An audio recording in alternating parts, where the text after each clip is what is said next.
قدوري رؤوف. اي نعم. قوم فوت اخويا.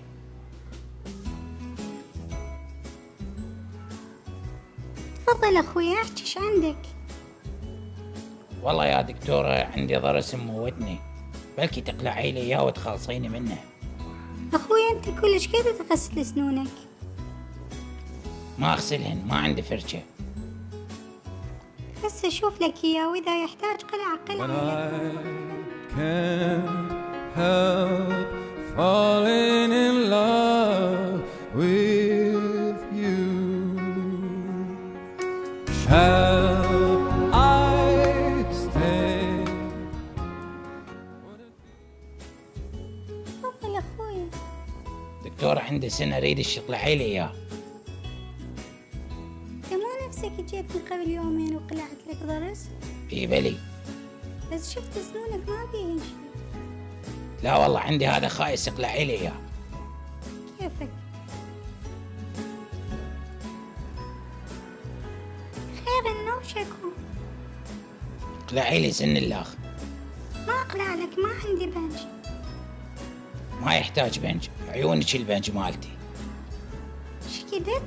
لا هيش سلامتك.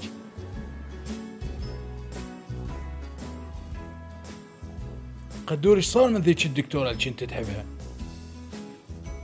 زوجت وعافتني الله لا ينطيها، ما رضت بي. الله عليك ايش ناقصني اني.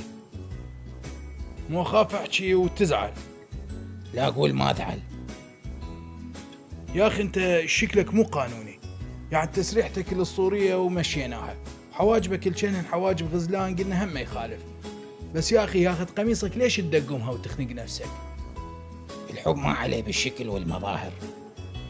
قدوري اذا تريد نصيحتي يلقي لك وحده من ثوبك، يعني ذيك خسرت كل سنونك على مودها وما جبت نتيجة، فحالتك بعد ما تتقبل انه تخسر اي شيء على مود اي وحده.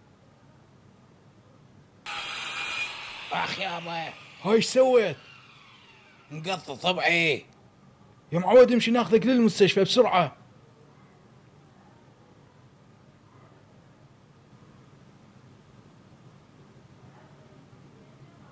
ها دكتورة بشري، شلون وضع قدوري؟